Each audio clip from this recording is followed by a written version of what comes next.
rwa rukino rutoroshe, urukino natwebwe twari twiteguriye kuva ku munsi wa gatanu aho Vitaro hariya Igisenyi kuri Nkurunziza Peace Park Complex Stadium yari yadutsinze 2-1. Rero byaduhaye icigwa, hari udukosa tumwe twari twagiye turaba, ariko uyu munsi utwo dukosa ntitwagarutse. Uyu munsi rero ni intsinzi y'abafana bose iyo bava bakagera ba Aigle Noire, kandi ni intsinzi y'abakunda urukino rw'umupira w'amaguru. Ico tugiye gukora ni iki? Tugiye kwitegurira finale. Tuzohura n'umugwi wa Rukinzo, n'umugwi utoroshe, ariko na Vitaro wari umugwi utoroshe. Ubu tukibaza yuko tugiye gusubira kwitegura nkuko twari twiteguriye umugwi ukomeye nka Vitaro, hanyuma turabe yuko igikombe kigira kabiri muri iyi saison twogitwara, igikombe c'umukuru w'igihugu coza ciyongera ku gikombe cha Primus League Burundi. Nuko rero subire nshimire isomo, nshimire aba bose bari baje kudushigikira, hanyuma ndababwire nti rendez-vous kuri finale ya Aigle Noire na Rukinzo, kandi ndabemereye yuko ibyo twakoze muri iyi saison tugomba kubisozera ari vyiza atagatose birimwo. Murakoze. Twakiranye umubabaro defete yacu dutsinzwe ku mapenalty, murabiswa atamuhinga wayo. Mwabonye urukino rwiza cyane, abanyagisagara baryohewe. Twa rero dukejeje abadutsinze birashika mu mupira habura nawe ragatsinda umwe. Twari twavuze yuko gutsinda kwa barukunganya, urabona ko amapenalty habaye kunganya kw'imigwi ibiri. Murakoze. Isomo TV.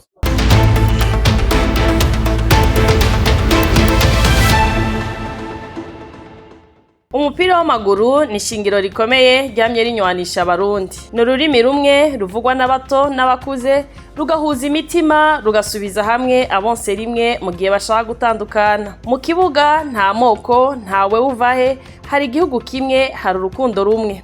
Ni ikimenyetso c'amahoro arama, iterambere mu miryango, n'akaruhuko ku mutima, kuko umupira uraruhura, ukavuna umunanizo, ukabera benshi umuti, ni anti-stress. Ku munsi wa kabiri genekerezo rya 5 Rusama kuri stade Intwari iri mu gisagara ca Bujumbura harabaye urukino rukomeye cyane rwahuje umugwi wa Vitaro n'umugwi wa Aigle Noire uherutse kwiyegereza igikombe ca Primus League. Ico gikombe kikaba kizoshikirizwa abakunzi b'umupira Makamba kuri stade iri Gisenyi mu birori bitegekanijwe neza. Urwo rukino rwari ruryoshe cyane, rwuzuyemwo ubwenge n'ubuhinyanyuzi bukomeye ku mpande zose. Igice cya mbere cyatanguranye n'ishaka ridasanzwe rya Aigle Noire, aho yaciye itsinda igitsindo cyayo ca mbere mu minota ya mbere nyene, igatangura kwerekana ko yiteguriye gutsinda. Ariko Vitaro ntiyacitse intege, yagwaniye ku bice vyose vy'ikibuga. Uru rukino rukaba rwagiye kurangira banganya 2-2, kuko urukino rwaheruka Vitaro yinjije 2, Aigle Noire yinjiza 1. Mu gice cya kabiri amakipe yose yaragerageje gushiramo ingufu zose, ariko nta gitsindo na kimwe cabonetse ku mpande zose. Imigwi yaciye yinjira mu minota bongera prolongation, nayo irangira atampinduka kuri bose. Abafana bari bafashe imitima, amaso yose ari ku kibuga. Haciye hakurikira igice c'amapenalty, aho umutima ubugiye ku munwa. Aha niho byahavuye bigaragara ko amahirwe n'ubuhinga bwari ku ruhande rwa Aigle Noire, kuko yatsinze penalty 7-6 za Vitaro. Naho Vitaro yatsinzwe yerekanye ishaka n'umutima bikomeye cyane. Aigle Noire nayo yemeje ko igikombe yatwaye